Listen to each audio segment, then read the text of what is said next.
Yeah, and I definitely would say the same. You know, I think that's something that should be, you know, equally, you know, a equal investment. You know, both of y'all should be investing into each other. You know, because like I said, y'all one. You know, when you're in a relationship, y'all supposed to be working towards becoming like one together and helping each other get through everything. So I definitely think, you know, that y'all should help each other when it comes to, you know, financial.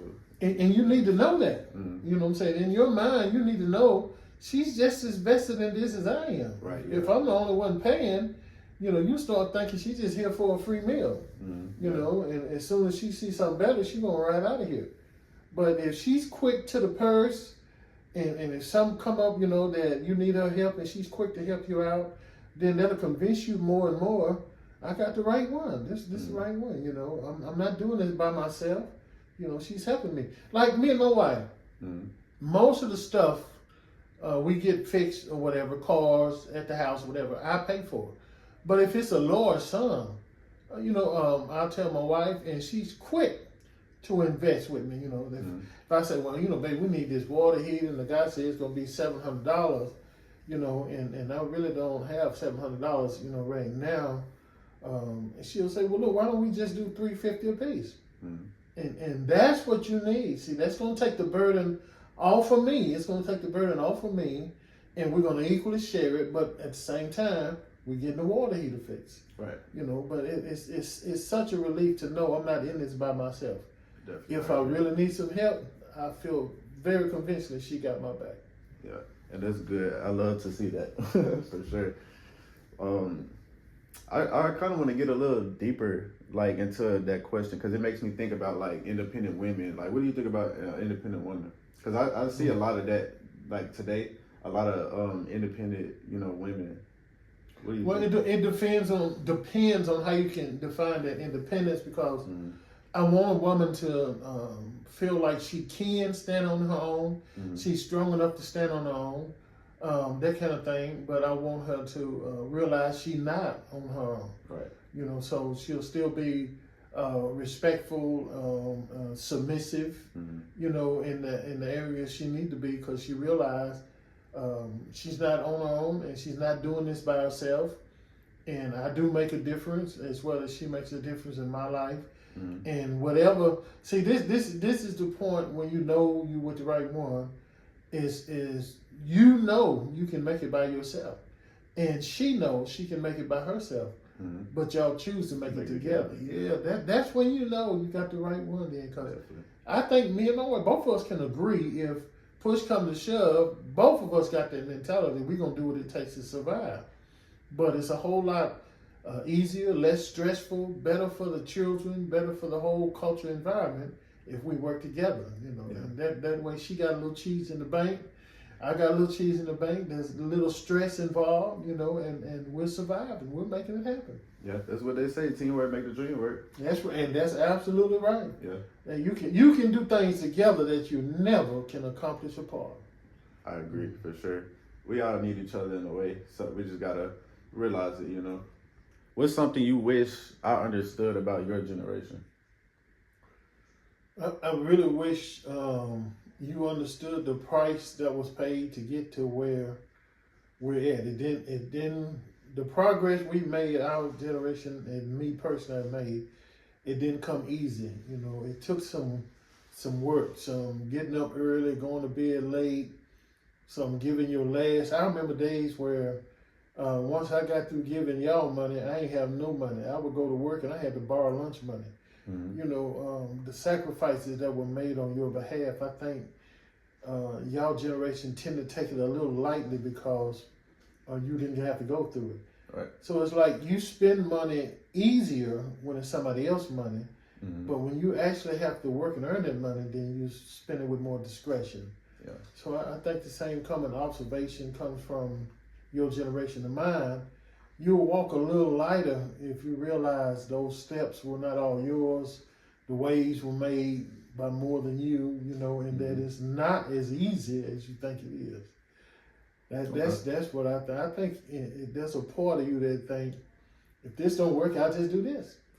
And if that don't work, I'll just do this. You know, if she don't work, I'll just get another girl, you know, as if it's not that easy. You know what I tell my wife, and I mean this, It's not that easy to replace me. You can find another man, you can find another sex partner, but you will never ever find another Tremont. You know, you'll never find the one who jail with you like I do, who sacrifice with you like I, who go to war with you like I do, who got your back. You'll never find that. You can look all you want in Walmart, it ain't on the shelf. That's what I bring to the table, you know, and so that's what I like, you know, you to start valuing the worth and the value in you, and becoming more and more increasing valuable, you know, to who you are. But I don't think you'll really get there until you realize what it took for me to get there. Yeah. I think that's true. You know, that's definitely important. You know, to know, you know, like where you come from and, you know, the struggles you went to, because it's ultimately how I got here. But one thing I wish you understood about my generation is that it's different. It's you know, things have changed a lot. You know what I mean? There's a lot of new things, a lot of different things that's, you know, just new and different about today's world. And I feel like the older generation should pay more attention to the younger generation and, you know, be more open-minded to listening to them and learning from them.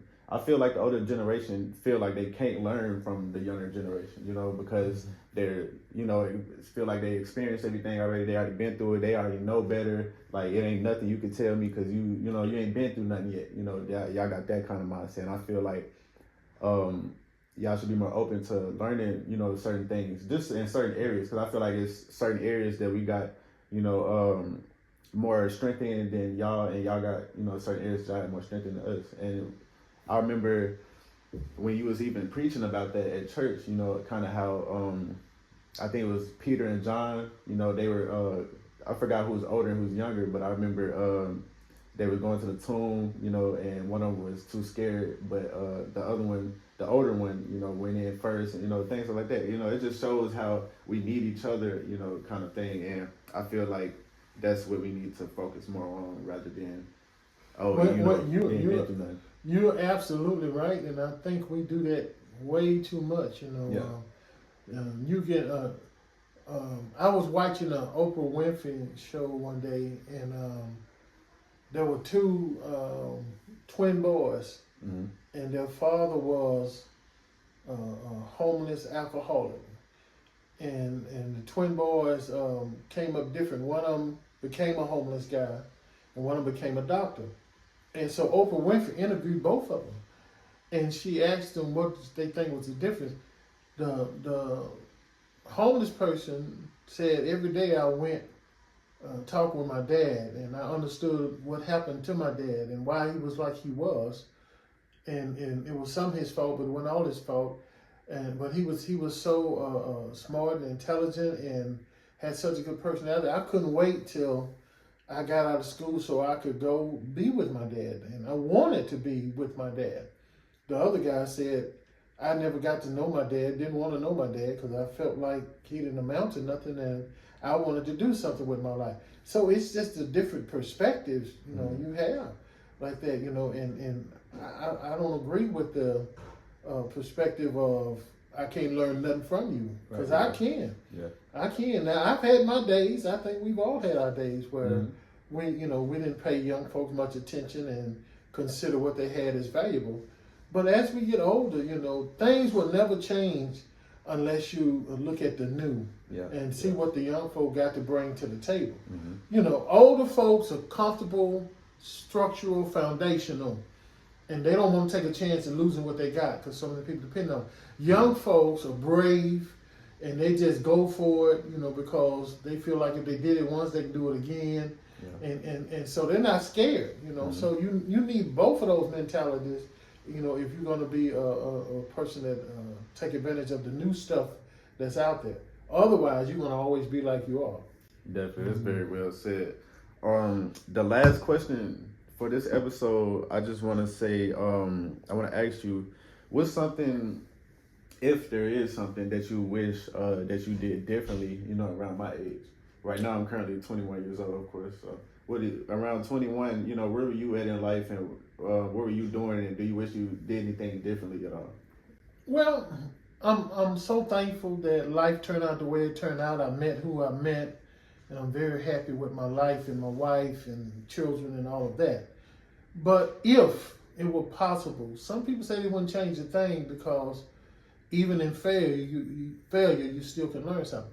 True. But if I could go back at this age, when I went to college, I maintained a 3.0 average. I did pretty good in school. Mm-hmm. But after 2 years in school, I found out I had got somebody pregnant, Mm-hmm. and I felt like even though I didn't even know this person's last name, something just happened at a club, and stupid youngster, all that kind of stuff, but I felt responsible for taking care of that child. I didn't want to leave it all on her. Mm-hmm. And so I said, I'm going to quit school and get a job, so I can take care of my baby. And once I get on my feet and everything, I'll come back to school. I never came back to school. Mm-hmm. And so I believe if I had come back to school, by me being pretty good at school, that some other doors would have been open for me. I'd have got some places quicker. Mm-hmm. And I'd have climbed a little higher on that ladder, Yeah. So I do believe that. But like I say, I'm satisfied where I am, and the ultimate thing, is I met Jesus, and that's the real difference maker. So I feel like I did all right, But Mm-hmm. if I had to go back, I'd keep my pants zipped, and I take advantage of that college education and see what opportunities it makes for me.